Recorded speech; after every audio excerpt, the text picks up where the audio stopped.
একদিনের ঘটনা, হযরত আব্দুর রহমান ইবনে আউফ রাদিয়াল্লাহু তাআলা আনহু কয়েকজন সাহাবায়ে কেরামদেরকে বাড়িতে দাওয়াত করলেন। সাহাবায়ে কেরামগণ নির্দিষ্ট সময়ে উপস্থিত হয়ে গেলেন। খাওয়া দাওয়া হলো। খাওয়া দাওয়ার পরে সাহাবায়ে কেরামদের সামনে মদের বোতল ছেড়ে দেওয়া হয়েছে। যারা যারা মদ পান করতো সকলেই মদ পান করলো। মদ পানের পরে মাগরিবের নামাজ হয়ে গেল। সাহাবীদের থেকে একজন সাহাবী মাগরিবের নামাজ পড়ানোর জন্য ইমামতিতে দাঁড়িয়ে গেল। ওই ইমামতি করাকালে তিনি প্রথম রাকাতে সূরা কাফিরুন পড়লেন। সূরা কাফিরুনের ভিতরে যত লা আছে সকল লাকে তিনি বিলুপ্ত করে দিয়েছেন। নাউজুবিল্লাহ। এই সুবাদে আজকে আমি আপনাদের সামনে পবিত্র কুরআনুল কারীমের 90 নম্বর আয়াতে কারিমা সূরা মাঈদার 90 নম্বর আয়াতে কারিমা তিলাওয়াত করেছি। যে আয়াতের মধ্যে আল্লাহ তাআলা দুইটি কবিরা গুনাহকে হারাম করেছে, দুইটি বড় বড় কবিরা গুনার কথা আল্লাহ তাআলা এই আয়াতের ভিতরে উল্লেখ করেছেন। এর মধ্যে একটা হলো আল খামরু ওয়াল মাইসির, একটা হলো মদ মাদক, আরেকটা হলো জুয়া। মাদক এই পৃথিবীর শত শত যুবকদেরকে বিকারগ্রস্ত করে দিচ্ছে। আরব দেশের মানুষের সাথে চারটি জিনিস ওতপ্রোতভাবে জড়িত ছিল। আরব বিশ্বের মানুষেরা যেখানে ওই চারটি জিনিস সেখানে, তারা যেখানেই থাকতো এই চারটি নাচ তারা করত। একটি হলো মদ পান করত তারা, দ্বিতীয়টি হলো জুয়া খেলা, তৃতীয়টি হলো নারী নিয়ে খারাপ কাজ করা, চতুর্থটি হলো যুদ্ধ বিগ্রহে তারা সব সময় লেগে থাকত। আমার ভাইয়েরা, আর এই বিষয়গুলো থেকে একটি বিষয় হলো মদ তারা এত বেশি সেবন করতো, পান করতো। আমাদের দেশে আমরা পানি যত বেশি পান করি। আচ্ছা, যদি বলা হয় যে আপনার এমন কে আছে যে আজকে পানি পান করছেন না, কাউকে কি পাওয়া যাবে যে আজকে পানি খাইছে না? এমন কেউ থাকবে না যে পানি পান। আরবদের অবস্থা এমন ছিল যে তারা মদ পান করছে না এমন কেউ ছিল না। তারা সব সময় নিত্যদিনের সঙ্গী হিসাবে খাবারের পরই তারা মদের বোতল ছাড়ত, মদ পান তারা করত। মাদক শব্দটি মদ শব্দের বিশেষ অর্থ হলো মত্ততা, নেশা, মাতলামি। শরীয়তের পরিভাষায় মাদক বলা হয় যেসব রাসায়নিক দ্রব্য গ্রহণ করলে স্নায়বিক উত্তেজনা, কিছু সাময়িক মানসিক প্রশান্তি ও আনন্দ উদ্দীপনা সৃষ্টি হয় তাকে। এই মদ পান করলে উপস্থিত মনে হয় যে এই পৃথিবীতে আমার চেয়ে বড় আর কেউ নাই। বাদশাহী একটা হালত তৈরি হয়, নিজেকে এলাকার বস মনে হয়, ডন মনে হয়। যে দ্রব্য সেবন করলে এটাকে মাদক বলে। আমার ভাইয়েরা, মাদক যে কত প্রকার কি তার সঠিক পরিসংখ্যান কেউ করতে পারবে না। আমরা তো মদ বলতে মনে করি পানীয় মদ, আসলে কুল্লু মুস্কিরিন খামরুন। নবীজি বলেন প্রত্যেক এমন জিনিস যা নেশা আনয়ন করে, মানুষের নেশা সৃষ্টি করে, তাই মদ। এবার কেউ যদি বিড়ি সিগারেট খাওয়ার দ্বারা নেশাগ্রস্ত হয়, এইটাকেও মাদক বলা হবে। কেউ যদি ইয়াবাকে নেশাগ্রস্ত হয়, তাকেও মাদক সেবী বলা হবে। আমার ভাইরা, মদের অনেক নামে মানুষ মদ পান করে। যেমন মদের নাম গাঁজা, তারি, আফিম, হিরোইন, ফেন্সিডিল, হাশিশ, আরো বিভিন্ন নামে মদ বাজারে ছড়িয়ে আছে। Cocaine, pethidine, morphine, codeine, methadone, whisky, rum, vodka, beer, narcotine, pethidine, সুরাসর, ইয়াবা, বিয়ার, সিদ্ধি, সীসা ইত্যাদি বিভিন্ন নামে মদ সমাজে প্রচলিত আছে। 5 স্টার হোটেলগুলোতে মদের ভার আছে, খাবারের পরে উন্নত মানের মদ পরিবেশন করা হয়। যেহেতু এই বিষয়টা আরব দেশে মানুষের সাথে উৎপত্তিতভাবে জড়িত ছিল, এই জন্য আল্লাহ তাআলা এই মদটিকে আস্তে আস্তে হারাম করেছে। আল্লাহ পাকের শরীয়তের মেজাজ হলো মানুষের উপর একসাথে কোনো কিছু চাপিয়ে দেওয়া হয় না। লা ইউকাল্লিফুল্লাহু নাফসান ইল্লা উসাহা, সামর্থ্যের বাইরে কাউকে কোনো কিছু চাপিয়ে দেওয়া হয় না। যেহেতু মদ আরবের লোকেরা একেবারে পানির মতো পান করত, সাহাবায়ে কেরামও পান করত, এই জন্য এটাকে আস্তে আস্তে আস্তে আস্তে আল্লাহ তাআলা হারাম করেছেন। তবে জেনে রাখবেন, নবীজি যে জিনিস ভবিষ্যতে হারাম করা হবে অথচ হালাল ছিল, নবীজি সবসময় এই সমস্ত বিষয় থেকে বেঁচে থাকতেন। আল্লাহ রাসূল কোনোদিন কখনো মদ পান করেননি, বলেন সুবহানাল্লাহ। আল্লাহ রাব্বুল আলামিন এই জন্য মদ যেহেতু আরবের সহজাত একটা খাবার ছিল, এটাকে আস্তে আস্তে সিস্টেমে হারাম করেছেন। আল্লাহ তাআলা মদ মানুষ কিভাবে তৈরি করে, এটা উত্তম খাবার কি উত্তম খাবার না, এই বিষয়টা সূরা নাহলের ৬৭ নম্বর আয়াতে এইভাবে উপস্থাপন করেছেন। আল্লাহ পাক বলেন, وَمِن ثَمَرَاتِ النَّخِيلِ وَالْأَعْنَابِ تَتَّخِذُونَ مِنْهُ سَكَرًا وَرِزْقًا حَسَنًا إِنَّ فِي ذَلِكَ لَآيَةً لِقَوْمٍ يَعْقِلُونَ। আমার মুসলমান ভাইরা, আল্লাহ কুরআনুল কারীমের সূরা নাহলের ৬৭ নম্বর আয়াতের মধ্যে বলেন, হে আরবের লোকেরা, তোমরা খেজুর গাছের ফল আর আঙ্গুর ফল থেকে মাদক তৈরি করে থাকো, ওয়ারিজকান হাসানা, আর আমি আল্লাহ তোমাদেরকে উত্তম রিজিক প্রদান করেছি। নিশ্চয় এই আয়াতের মধ্যে এমন দৃষ্টান্ত রয়েছে এমন এক জাতির জন্য যারা বুঝে এবং পৃথিবীতে জ্ঞান অর্জনের চেষ্টা করে। সুবহানাল্লাহ। আল্লাহ দুইটি কথা বলেছেন আয়াতে। একটি কথা বলেছেন, মদ তোমরা বানিয়ে থাকো খেজুর গাছের রস থেকে, আঙ্গুরের রস থেকে, বিভিন্ন ফলমূল থেকে তোমরা মদ তৈরি করে থাকো। তবে তোমরা জেনে রেখো, ওয়ারিজকান হাসানা, উত্তম রিজিক দুনিয়াতে আছে। তার মানে মদ এটা উত্তম ভালো কোনো খাবার না। সুবহানাল্লাহ বলে আল্লাহ পাক বলেন, এর ভিতরে জ্ঞানীদের জন্য নিদর্শন আছে। অর্থাৎ এই কথা বলার কারণ হলো, জ্ঞানী যারা জ্ঞানী তারা বুঝবে যে যেহেতু পৃথিবীতে উত্তম খাবার আছে আর মাদক এটা উত্তম খাবার না, এটা ছেড়ে দিব। এই আয়াতের মধ্যে আরবে মদের প্রচলন ও তাদের অভ্যস্ততার কথা আল্লাহ উল্লেখ করেছিল। এই আয়াত নাজিল কালে মুসলমানগণ মদ পান করতেন এবং তাদের জন্য এই মদ হালালও ছিল। এটা আরবের লোকদের সামাজিক রীতিনীতিরও একটা অংশ ছিল। খাবার খেলেই আমরা যেমন কোনো শরবত বা কোল্ড ড্রিঙ্কস খেয়ে থাকি, এমন তারা মদ পান করে থাক। তখনও মদ হারাম করা হয়নি, কিন্তু আল্লাহ রসুল সহ অসংখ্য জ্ঞানী সাহাবীরা এই আয়াত নাজিল হওয়ার পরে মদ খাওয়া বন্ধ করে দিয়েছেন, বলেন সুবহানাল্লাহ। হিজরতের পর মদিনাবাসীদের অবস্থা সরজমিনে অবলোকন করলে হযরত উমর রাদিয়াল্লাহু তাআলা এসে দেখলেন মদিনাতে প্রচুর পরিমাণে মদের ভার, মদের মটকা, মদের কলসি দেখা যায়।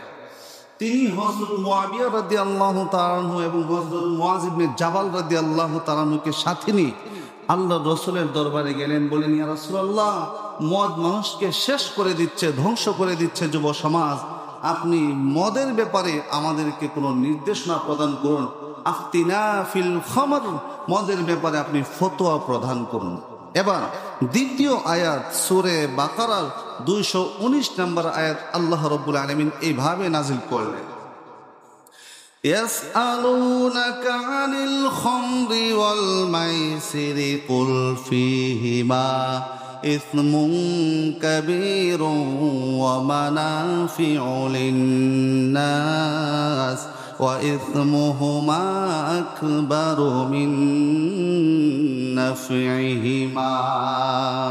আল্লাহ রাব্বুল আলামিন বলেন, দোস্ত মুহাম্মদ, লোকেরা আপনাকে জিজ্ঞাসা করে মদের ব্যাপারে, জুয়ার ব্যাপারে, আপনি তাদেরকে বলে দিন, হে ঈমানদারেরা, হে আমার সাহাবীরা, তোমরা শুনে রেখো, এই মদ আর জুয়া এই দুটি বিষয় এমন, এর মধ্যে অনেক বড় গুনাহ, এর দ্বারা অনেক বড় ধরনের গুনাহ হয়ে যায়। তবে মানাফিউ লিন্নাস, মানুষের জন্য কিছু উপকারও আছে, এর দ্বারা কিছু চিকিৎসা হয়, আবার মানুষের স্বাস্থ্যগত কিছু উপকার হয়।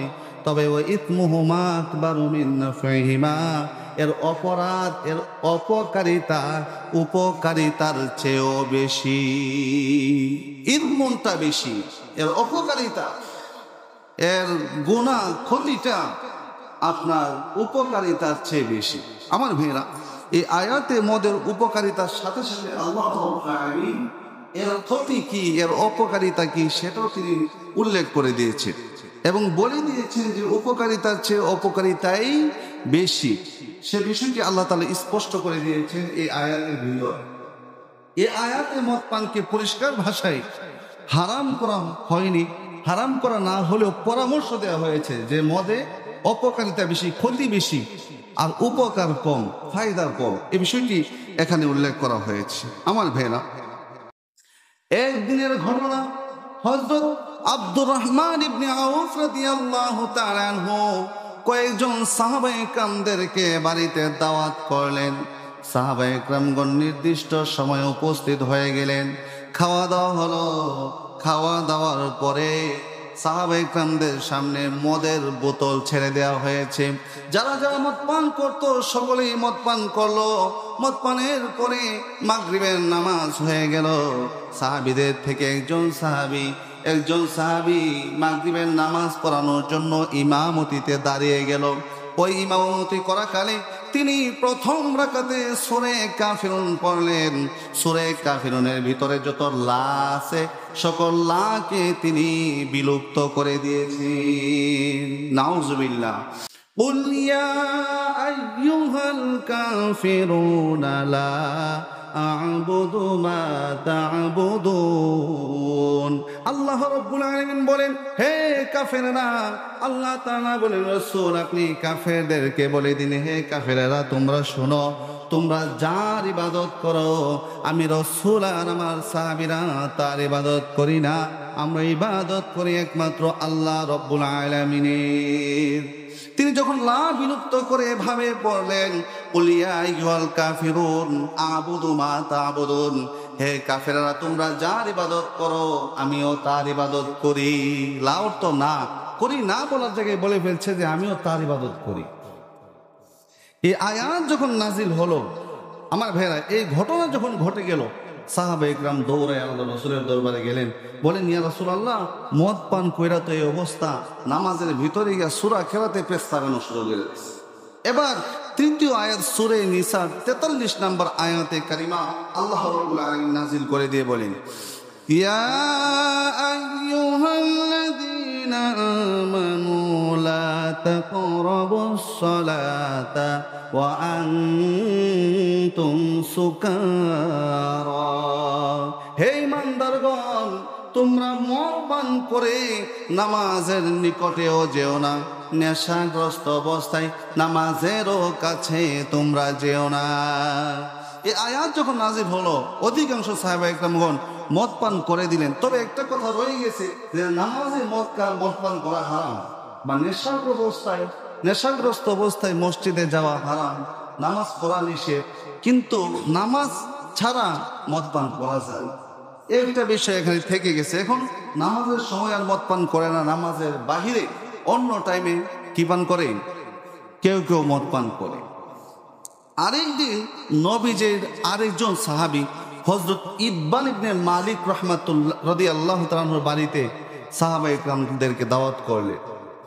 আল্লাহ নবীর সাহাবী হযরত ইতবান ইবনে মালিক রাদিয়াল্লাহু তাআলা আনহুর বাড়িতে সাহাবীদেরকে দাওয়াত করলেন। সাহাবায়ে কেরামগণ উপস্থিত হলেন, খাওয়া দাওয়া হলো, আবার মদ ছাড়া হলো, সকলেই মদ পান করলেন। এখানে কবি একজন সাহাবী হযরত সাদ ইবনে আবি ওয়াক্কাস রাদিয়াল্লাহু তাআলা আনহু, তিনিও উপস্থিত ছিলেন। মদ পান করে মাতাল অবস্থায় তিনি কবিতা আবৃত্তি করতে লাগলেন। তিনি ছিলেন মক্কার সাহাবী, মুহাজির সাহাবী, হিজরত করে মক্কা থেকে মদিনায় এসেছিলেন। তিনি হিজরত করে মক্কা থেকে এসেছিলেন। আর মদিনা থেকে যে সকল সাহাবীদেরকে সহযোগিতা করেছিলেন তাদেরকে আনসার বলা হয়। ওই মুহাজির সাহাবী আনসার সাহাবীদের দোষের কথা উল্লেখ করে তাদের বংশকে তুচ্ছ করে কবিতা আবৃত্তি করলেন। এতে করে আনসার একজন যুবক সাহাবী ক্ষিপ্ত হয়ে গেলেন। তিনিও মাতাল অবস্থায় উটের হাড় নিয়ে সাদ ইবনে আবি ওয়াক্কাসকে ঢিল মেরে মাথা ফাটিয়ে দিলেন। সাদ ইবনে আবি ওয়াক্কাস রাদিয়াল্লাহু তাআলা আল্লাহ রাসূলের দরবারে উপস্থিত হলেন, বিচার দায়ের করলেন, ইয়া রাসূলুল্লাহ, আমার অবস্থা খারাপ, আমাকে তো আপনার আনসারী সাহাবী মাথা ফাটিয়ে দিয়েছে। রাসূল জিজ্ঞেস করলেন, বিষয় কি, এটা কেন হলো? তখন তারা ঘটনা খুলে বলল। আল্লাহ রাসূল আল্লাহ পাকের কাছে দোয়া করলেন, আল্লাহুম্মা বাইয়িন লানা ফিল খামরি বায়ানান শাফিয়া। হে আল্লাহ তাআলা, আপনি মদের ব্যাপারে পরিপূর্ণ একটা আয়াত নাযিল করেন, এটার ব্যাপারে আপনি একটা ফয়সালা দিয়ে দিন, এটা কি হালাল নাকি হারাম। কি মনে করেন? আল্লাহ রাসূল দরখাস্ত করেছেন, আল্লাহ তাআলা কবুল করবেন কি করবেন না? আমার ভাইরা, আল্লাহ রাব্বুল আলামিন কবুল করলেন এবং চতুর্থ আয়াত সূরা মায়েদার 90 নম্বর আয়াত নাজিল করে আল্লাহ তাআলা মদ আর জুয়াকে চূড়ান্তভাবে হারাম করে দিয়েছেন। বলেন সুবহানাল্লাহ। আমার ভাইরা, এই যে মদ পানকে হারাম করার 4টি পদ্ধতির কথা উল্লেখ করেছি, ইমাম রাজি রাহমাতুল্লাহি আলাইহি ওনার তাফসীরে কাবীরের ভিতরে এইভাবে 4টি কথা উল্লেখ করেছেন। চতুর্থবারে আল্লাহ রাব্বুল আলামিন আয়াত নাযিল করে বলেন, ইয়া আইয়ুহাল্লাযীনা আমানু ইন্নামাল খামরু ওয়াল মাইসিরু ওয়াল আনসাবু ওয়াল আজলাম রিজসুম মিন আমালিশ শাইতান ফাজতানিবুহু লাআল্লাকুম তুফলিহুন।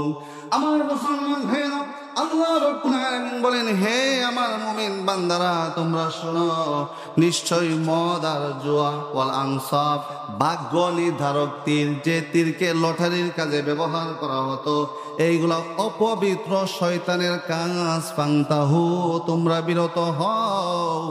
ফাহাল লাআল্লাকুম তুফলিহুন, তোমরা সফল কাম হয়ে যাবে। আল্লাহ রাব্বুল আলামিন মদ আর জুয়াকে হারাম করলেন, সাথে সাথে মদ আর জুয়া এটা কার কাজ সেটাও বলে দিলেন। এই মদ জুয়ার দ্বারা কি ক্ষতি হতে পারে আল্লাহ রাব্বুল আলামিন তাও বলে দিলেন। আল্লাহ পাক বলেন, ইন্নামা ইউরিদুশ শাইতানু আন ইউকিআ বাইনাকুমুল আদাওয়াতা ওয়াল বাগদাআ ফিল খামরি ওয়াল মাইসিরি ওয়া ইয়াসুদ্দাকুম আন যিকরিল্লাহি ওয়া আনিস সালাহ। আল্লাহ রাব্বুল আলামিন বলেন, হে আমার মায়ার বান্দারা শোনো, নিশ্চয়ই শয়তান মদ আর জুয়া দ্বারা তোমাদের অন্তরে একজন মুমিন আর একজন মুমিনের প্রতি বিদ্বেষ সৃষ্টি করে, শত্রুতা সৃষ্টি করে, তোমাদেরকে আল্লাহর জিকির থেকে বিরত রাখে, নামাজ থেকে বিরত রাখে। ফাহাল আনতুম মুনতাহুন, তোমরা এখনো কি মদ পান থেকে বিরত হবে না? আমার মুসলমান ভাইরা, আল্লাহ নবী সাল্লাল্লাহু আলাইহি ওয়াসাল্লামের সাহাবীরা আল্লাহর রাসূলকে কতটুকু মানতেন, তারা দ্বীনের সামনে, ইসলামের সামনে, শরীয়তের সামনে কতটুকু আত্মসমর্পণ করেছেন। চমৎকার কথা শুনে দেখুন। এই আয়াত নাযিল হওয়ার পরে সাহাবায়ে কেরামগণ একসাথে বলে উঠলেন, ইনতাহাইনা ইনতাহাইনা ইয়া রাসূলুল্লাহ, আমরা আজ থেকে মদ পান করা থেকে বিরত হয়ে গেলাম। সুবহানাল্লাহ বলবেন না? আমার ভাইরা, সাহাবীরা আজকে থেকে একদম মদ পান এমন ভাবে ছেড়ে দিয়েছেন, আল্লাহ রসুলের আদেশ, কুরআনুল কারীমের আয়াতের, আল্লাহ তাআলার হুকুমের নাজিল হওয়া এবং মদ থেকে নিষিদ্ধ হওয়া, মদকে নিষেধ করার এই প্রভাবটা মদিনায় এমন ভাবে পড়েছে, সাহাবায়ে কেরামগণ মদ হারাম হওয়ার কথা শুনে সকলে বাড়িতে চলে গেল। যার বাড়িতে কলসি ভরা মদ ছিল পিটায়া বাইরে ভেঙ্গে ফেলছে, যার বাড়িতে মটকা ভরা মদ ছিল মদটা ভেঙ্গে ফেলছে, যার বাড়িতে মদের পেয়ালা ছিল পেয়ালা ভেঙ্গে ফেলছে। সাহাবায়ে কেরাম বলেন মদিনার অলিতে গলিতে মদ একেবারে বন্যার মতো প্রবাহিত হতে লাগলো। সুবহানাল্লাহ। আমার ভাইরা এমন ভাবে সাহাবায়ে কেরামগণ বিরত হলেন, এমনকি মাঝে মাঝে মদিনায় বৃষ্টি দেখা দিলে পরবর্তীতে ওই মদের ছিন্ন মাটির ভিতর থেকে বের হয়ে আসত। এমন ভাবে সাহাবায়ে কেরাম বিরত হয়েছেন। আর আমাদের অবস্থায় আমরা মদ পান অনেকেই করি, কে করি সে জানি। তো এই মদ পান অনেকেই করি, মাদক দ্রব্য সেবন করি, মাদকের অনেকগুলো নাম বলছি। ওই মাদক দ্রব্য সেবন করে যুবকরা বিকারগ্রস্ত হয়ে যাচ্ছে। সে কি বলে সে নিজেও জানে না। রাতের বেলা বাড়িতে গিয়ে বউরে বলে আম্মা ভাত দাও, আছে না নাই, আম্মা খাবার দাও। আমার গিয়ে বলে বউ আমার সাথে আসো। নাউজুবিল্লাহ। এটা মদের প্রভাব। মদ খায় যদি সাহাবায়ে কেরাম কত উন্নত মানের মদ পান করতেন, খেজুরের তৈরি আঙ্গুরের তৈরি, তাদের প্রভাব বিস্তার করত। আর আমাদের দেশের লোকাল যে মদটা পান করে যুবকেরা, এটা মাটির নিচে পান্তাবাদ ফসায়া তৈরি করে, ঠিকই না? ওই পান্তাবাদের ফসা মদ কেউ যদি পান করে সে চলে গেলে সে যতই লেবুর রস খাকার যাই খাক 7 দিন পর্যন্ত তার মুখের মধ্যে ফসা গন্ধ থাকে, ঠিকই না? আমার ভাইরা এই মদ থেকে দূরে থাকতে হবে। আল্লাহ পাক বলেন এই মদের দ্বারা শয়তানি অন্তরে সৃষ্টি হয়, বিদ্বেষ সৃষ্টি হয়, শত্রুতা সৃষ্টি হয়। সবচেয়ে বড় কথা রাসূল করিম সাল্লাল্লাহু আলাইহি ওয়াসাল্লাম বলেন ওয়ালা ইয়াশরাবুল খামরা হিনা ইয়াশরাবুহা ওয়া হুয়া মুমিনুন। কোন মদ্যপায়ী যখন মদ পান করে সে মুমিন থাকে না, তার ভেতর থেকে ঈমানটা বের হয়ে যায়, মাথার উপর ঈমান চলে যায়। মদ পান করা অবস্থায় যদি কেউ মারা যায়, মুফতিদের ফতোয়া হলো তার জানাজায় অংশগ্রহণ করা যাবে না। কারণ মদ পান করা অবস্থায় মারা গেছে মানে তার ঈমান নাই। বেঈমানের নামাজে গিয়ে কোনো লাভ আছে? তো মদ পান থেকে যখন বিরত হয় সে সুস্থ হয়, আবার ঈমান তার ভিতরে প্রবেশ করে। মদ হলো সকল পাপের মূল। আল্লাহ রাসূল বলেন ইজতানিবুল খামরা ফাইন্নাহা উম্মুল খাবাইস। তোমরা মদ থেকে মাদক থেকে বিরত থাকো। এই নেশাজাত দ্রব্য মাদক এগুলো হলো সকল খবিসের মাতা। ও উম্মুল ফাওয়াহিশ, সকল অশ্লীলতার ফ্যাক্টরি। ও আকবারুল কাবাইর, বড় গুনাহ থেকে এই মদ হলো মাদক হলো একটা বড় গুনাহ। এটা থেকে তোমরা বিরত থাকো। আমার মুসলমান ভাইরা, শুধু তাই নয়, রাসূল করিম সাল্লাল্লাহু আলাইহি ওয়াসাল্লাম আরো বলেছেন আমরা তো মনে করি যে মদ পানির মতো পান করা হয়, এটাই মনে হয় হারাম। না, নবীজি বলেন মুসলিম শরীফের 5336 নম্বর হাদিস, কুল্লু মুসকিরিন খামরুন ওয়া কুল্লু মুসকিরিন হারামুন। প্রত্যেক নেশা তৈরি করে এমন জিনিস হলো মাদক। অকুল্লু মুসকিরিন, আর প্রত্যেক নেশানয়নকারী বস্তুই হারাম। এবার যদি কেউ সিগারেট খেলে নেশাগ্রস্ত হয় এইটাও তার জন্য হারাম। মাদক খেলে যদি নেশাগ্রস্ত হয় এইটাও হারাম। কেউ যদি ইয়াবা খায় নেশা সৃষ্টি হয় এইটাও হারাম। কেউ যদি আবুল বিড়ি খায়, কি বিড়ি? আবুল বিড়ি খাইছে, আমার ভাইয়েরা আকিস বিড়ি খাইছে, বাদাইমা বিড়ি খাইছে, এরপরে তার নেশা তৈরি হয়েছে, এইটাও তার জন্য হারাম। বিশেষ করে দুর্গন্ধ নিয়ে মসজিদে আসা আল্লাহ রাসূল নিষেধ করতেন। এমনকি পেঁয়াজ রসুন, এটা তো হালাল খাবার, তবু নবীজি বলতেন পেঁয়াজ রসুন খেয়ে কাঁচা খেয়ে তোমরা কেউ মসজিদে আইসো না। পাক করে খেলে ভিন্ন কথা, কাঁচা খেলে মুখের মধ্যে একটা দুর্গন্ধ থাকে। আমার ভাইয়েরা আরো বড় ভয়ানক কথা এই হাদিসের ভিতরে নবীজি বলেন ওমান শারিবাল খামরা ফিদ দুনিয়া ফামাতা।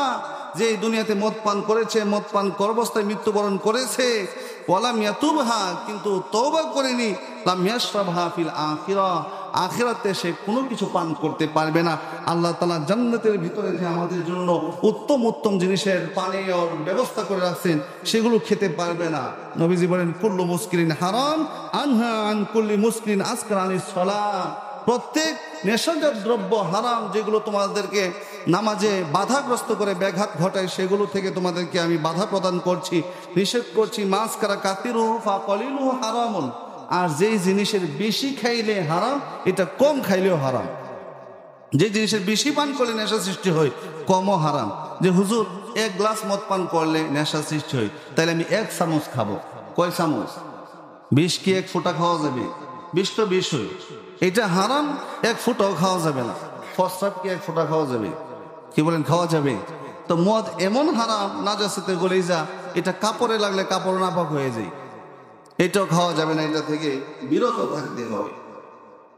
আমার মুসলমান ভাইয়েরা, যে ব্যক্তি মদ্যপান করা অবস্থায় মারা গেছে, মারা যাবে, সে আল্লাহ তাআলা জান্নাতে যেতে পারবে না। বলেন নাউযুবিল্লাহ। আন ওমর রাদিয়াল্লাহু তাআলা আনহু قال قال رسول الله صلى الله عليه وسلم ثلاثة حرم الله عليهم الجنة। তিন শ্রেণীর মানুষ এমন আছে যাদের উপর আল্লাহ তাআলা জান্নাতকে হারাম করে দিয়েছে। এক নম্বর হলো মদমিনুল খামরি, মদ্যপায়ী ব্যক্তি, যে মদ পান করত, তওবা করেনি, তওবা না করে মারা গিয়েছে, তার উপর জান্নাত হারাম। লাকু, মা বাবার অবাধ্য সন্তান, অদায়ুসু। তিন নাম্বার হলো দায়ুস ব্যক্তি, আল্লাযী ইয়ুকিরু ফি আহলিহিল খাবাসা, তার ফ্যামিলিতে, পরিবারে খাবাসা, নিকৃষ্টতা, গুনাহ ছড়িয়ে রাখে। এই তিন শ্রেণীর লোক কখনো জান্নাতে যেতে পারবে না। আর তিন নাম্বার দায়ুস। দায়ুস কাকে বলা হয়? দায়ুস হতো যে পরিবারে কুকর্ম স্বীকৃতি দেয়, তার ফ্যামিলিতে তার মেয়ে, ছেলে, তার স্ত্রী, তার ফ্যামিলিতে যত সদস্য আছে তাদেরকে বেপরদায় ছেড়ে দেয়, তাদেরকে তারা গুনাহের কাজে সুযোগ দেয়। জানে ছেলে মেয়ে অবৈধ সম্পর্কে আছে, ছেলেটা মেয়ের সাথে অবৈধ রিলেশনে আছে, মেয়েটা ভিন্ন পুরুষের সাথে অবৈধ সম্পর্কে আছে, সে না করে না যে বড় লোকের ছেলের সাথে তোমার সম্পর্ক, এটারে তুমি ক্যাপচার করো, অনুমতি দিয়ে রাখছে, সে দায়ুস। সে কি? দায়ুস। এই দায়ুস ব্যক্তির জন্য জান্নাত হারাম। আমার ভাইরা, কত বড় কথা! শুধু আপনি আমি নামাজি বাবা, এই আপনার আমার নামাজ দিয়ে জান্নাতে যাওয়া যাবে না। আপনার আমার ফ্যামিলির কি অবস্থা? ইয়া আইয়ুহাল্লাযীনা আমানু কু আনফুসাকুম ওয়া আহলিকুম নারা। আল্লাহ পাক বলছেন, হে ইমানদারেরা, নিজেকে বাঁচাও, ওয়া আহলিকুম নারা, পরিবারকে বাঁচাও। যারা তাবলিগে বের হয় তারা নিজেদের পরিবার আগে ঠিক করে বের হয়, নিজের ফ্যামিলি ঠিক করে তাবলিগে যাওয়া ঠিক না। তার মানে নিজের ফ্যামিলি আগে শুধরাতে হবে। আমার মা কিভাবে চলে, আমার স্ত্রী কিভাবে চলাচল করে, আমার মেয়ে কিভাবে চলে, এই সকল বিষয়ে আমার কন্ট্রোলিং থাকতে হবে। এছাড়া আমাকে পুরুষ বলা যাবে না। যদি আমার ক্ষমতা না থাকে, বিবি আমার কথা শুনে না, মেয়ে আমার কথা শুনে না, আমি কি পুরুষ না কাপুরুষ? কি বলে? পুরুষের পূর্ণ ক্ষমতা থাকবে। আল্লাহ পাক মহিলাদের অনেক ফজিলতের কথা বলেছেন, সূরা নিসা দান করছেন আমাদের মা বোনদের জন্য। এক সূরা নাজিল করছেন, যে সূরার নাম সূরাতুন নিসা। সুবহানাল্লাহ বলেন। তো আপনার নামে কোনো সূরা নাই, আমরা নামে সূরাতুর রিজাল, পুরুষ নামে কোনো সূরা নাই। আমাদের মা বোনদেরকে আল্লাহ তাআলা এত মর্যাদা দিয়েছেন, তার 4টা কাজ করলে জান্নাতে চলে যেতে পারে। কিন্তু আমাদের জন্য 4টা কাজ না, অনেক কাজ আছে। তো যে কথা বলতেছিলাম, আমাদেরকে ফ্যামিলিকে কন্ট্রোল করতে হবে। তো নারীদের জন্য জান্নাতে যাওয়া সহজ, পুরুষের জন্য কঠিন। কিন্তু পুরুষকে আল্লাহ তাআলা কোরআনে আরেকটা ক্ষমতা দিয়েছে, আর রিজালু কাওয়ামুনা আলান নিসা। আর রিজালু কাওয়ামুনা আলান নিসা, পুরুষের মর্যাদা মহিলাদের উপরে, হুকুম আহকাম পুরুষে করবে। সন্তানকে বলা হয়েছে সবচেয়ে বেশি হুকুম মানবে বাবার, আর মাকে সেবা করবে, মায়ের খেদমত করবে। আমার ভাইরা, একটা কথা না বললে হয় না। এই যে শেখ হাসিনা শুধু মহিলা রাষ্ট্রের ক্ষমতায় থাকার কারণে হাজার হাজার মানুষ মারছে। আপনারা কি বলেন? এই বিডি যদি ক্ষমতায় না থাকে, একটা পুরুষ হইতো, কখনো হাজার হাজার মানুষকে জেলে নিয়ে ফাঁসি দেওয়া হতো না। জোরে বলেন ঠিক কিনা? একমাত্র মহিলা, আল্লাহ রাসূল বলছেন, নাকিসাতুল আকলি ফিদ্দিন, তারা তাদের ধর্মের ক্ষেত্রে এবং আকলের ক্ষেত্রে কমতি আছে তাদের। এই জন্য আর রিজালু কাওয়ামুনা আলান নিসা, ইসলামে রাষ্ট্রের শাসন ভার দায়িত্ব থাকবে পুরুষের উপরে। কার উপরে? পুরুষের উপরে। আমি কিন্তু কোনো দল করি না যে হুজুর মনে হয় কোনো দলের উপর প্রভাবিত হইয়া এই কথা বলতেছে না। আমি কোরআন হাদিস বোঝে যতটুকু বুঝছি। এবার আপনি আমাকে ধরেন, মারেন আর ফাঁসি দেন, এইটাই কথা। শেখ হাসিনা নাম ধরে কেন বলছি? কোনো পুরুষ ক্ষমতায় থাকলে সে যত বড় জালিমি হোক, হাজার হাজার মানুষকে হত্যা করতো না। বলে হুজুর আওয়ামী লীগের সাথে আমি শত্রুতা আছেনি? না, কোনো দলের সাথে আমার শত্রুতা নয়। আওয়ামী লীগই ক্ষমতায় যাক, আর বিএনপি যাক, আর জাতীয় পার্টি যাক, আর জামাত ইসলামী যাক, আর যেই যাক, আমি চাই পুরুষ যাক। কে যাক? পুরুষ গেলে কমপক্ষে এত মানুষ হত্যা করবে না, সিচুয়েশন বুঝে সে অবস্থা ছেড়ে দিবে। আমাদের বার্মা কি হয়েছে, অং সাং সুচি আছে না নাই? সেও হাজার হাজার মানুষ কেন মারছে? সেও একজন মহিলা, তাদের খুব বেশি। আমার মুসলমান ভাইরা, সংক্ষেপে শেষ করে দিচ্ছি। মাদকের পরকালীন শাস্তির কথা আমরা শুনে যাই। মাদকের পরকালের শাস্তি হলো, রাসূল করিম সাল্লাল্লাহু আলাইহি ওয়াসাল্লাম বলেন, মান শারিবাল খামরা লাম ইয়ারদাল্লাহু আনহু 40 লাইলাতান, যে ব্যক্তি মদ পান করবে সে 40 রাত পর্যন্ত আল্লাহ তাআলা তার উপর সন্তুষ্ট হবেন না। ফাইন মাতা কাফিরান, মদ পান করে তওবা করেনি, মদ পান করা অবস্থায় মারা গিয়েছে, সে কাফের অবস্থায় মারা যাবে। ওয়াইন তাবাল্লাহু আলাইহি, তবে অনেক বড় আশার কথা, কোন মানুষ যদি মদ পান করে তাওবা করে, আল্লাহ রাব্বুল আলামিন তার তাওবা কবুল করে নেবেন। বলেন সুবহানাল্লাহ। অনেক হাদিসের মধ্যে এসেছে, কেউ যদি মদ পান করে এরপরে তওবা করে, আল্লাহ তাআলা তাকে মাফ করে দেন। আবার মদ পান করেছে, আবার তওবা করছে, আল্লাহ মাফ করেন। এইভাবে চতুর্থবার যখন সে মদ পান করে আর তওবা করে, আল্লাহ তাআলা তার তওবা কবুল করেন না। ওয়াসাকাহু মিন নাহরিল খাবাল, আর নাহরে খাবাল থেকে তাকে পান করাবেন। নাহরে খাবাল হলো জাহান্নামের ভিতরে যে জাহান্নামীরা আছে, তাদের শরীর থেকে যে ঘাম, পুজ ইত্যাদি নির্গত হবে, এই পুজ দ্বারা তাদেরকে জাহান্নামের ভিতরে আপ্যায়ন করা হবে।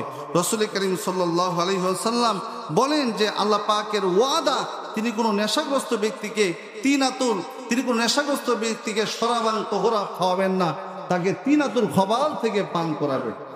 সাহাবীরা বলল, ইয়া রাসূলুল্লাহ, ওয়া মা তিনাতুল খাবাল? তিনাতুল খাবাল কি জিনিস? রাসূল বলেছেন, ইরকু আহলিন নার ইয়া ওসারাতু আহলিন নার, জাহান্নামীদের ঘাম আর জাহান্নামীদের পুজ, এই বিষয়, এই বস্তুগুলো তাদেরকে পান করানো হবে। আমার মুসলমান ভাইরা, মদ পানের দুনিয়াবি শাস্তি, পৃথিবীতে যদি কেউ মদ পান করে তার কি অবস্থা? রাসূল করিম সাল্লাল্লাহু আলাইহি ওয়াসাল্লাম বলেন, মান শারিবাল খামরা ফাজলিদুহু, যে মদ পান করে তাকে তোমরা বেত্রাঘাত করো। ফাইনা আদা ফাজলিদুহু, আবার যদি পান করে আবার তাকে বেত্রাঘাত করো। এভাবে যদি সে পান করতে থাকে বেত্রাঘাত করো। চতুর্থবার যখন পান করবে, ফাকতুলুহু, তাকে তোমরা হত্যা করো। চতুর্থবার মদ পান করলে হত্যা করবে। এখন একটা প্রশ্ন হয় যে হুজুর, একটা কবিরা গুনাহ করে ফেলছে, এটার জন্য হত্যা? পরবর্তীতে রাসূল করিম সাল্লাল্লাহু আলাইহি ওয়াসাল্লামকে এক ব্যক্তিকে ধরে আনা হয়েছে, বলে, ইয়া রাসূলুল্লাহ, সে চতুর্থবার মদ পান করছে। নবীজি তাকে কিছু মারধর করলেন, কিন্তু তাকে হত্যা করলেন না। এই আমলের দ্বারা বোঝা যায় মদ পানকারীকে হত্যা করা যাবে না। নবীজির আমলের দ্বারা হত্যা করা হয়ে গেছে, দুর্বৃত্ত হয়ে গেছে। তার মানে মদ পান করলে তাকে কিভাবে শাসন করতে হবে আল্লাহ রসুল বলেন। সাহাবীরা বলেন, এক ব্যক্তি মদ পান করে নবীজির দরবারে আসছে। নবীজি বলছেন, তারে জুতা দিয়া বাইরাও। কি দিয়া বাইরাও? জুতা দিয়া তারে পিঠাও। জুতা দিয়া তারে পিটানো হয়েছে। জারিদ, খেজুর গাছের ডাল দিয়া, আর 40টা বেত্রাঘাত করা হয়েছে। এইভাবে তোমরা তাকে আঘাত করো। আমার ভাইয়েরা, তো মদ পান করলে আশার বাণী হলো, কেউ যদি তওবা করে আল্লাহ রাব্বুল আলামিন তাকে মাফ করে দিবেন। আমরা আল্লাহ তাআলার কাছে মাফ চাই, আল্লাহ তাআলা আমাদেরকে ক্ষমা করুক, মদ পান থেকে বিরত রাখুক। আল্লাহ তাআলা আমাদের তওবাকে কবুল করুক। বলেন আমিন। আলোচনাটা অনেক বড় ছিল, আল্লাহ তাআলা তৌফিক দিলে আগামী জুমাতে আলোচনা করব। এই পর্যন্ত যা কিছু বলা হয়েছে, আল্লাহ তাআলা আমাদেরকে আমল করার তৌফিক দান করুক। ওয়া আখিরু দাওয়ানা আনিল হামদুলিল্লাহ।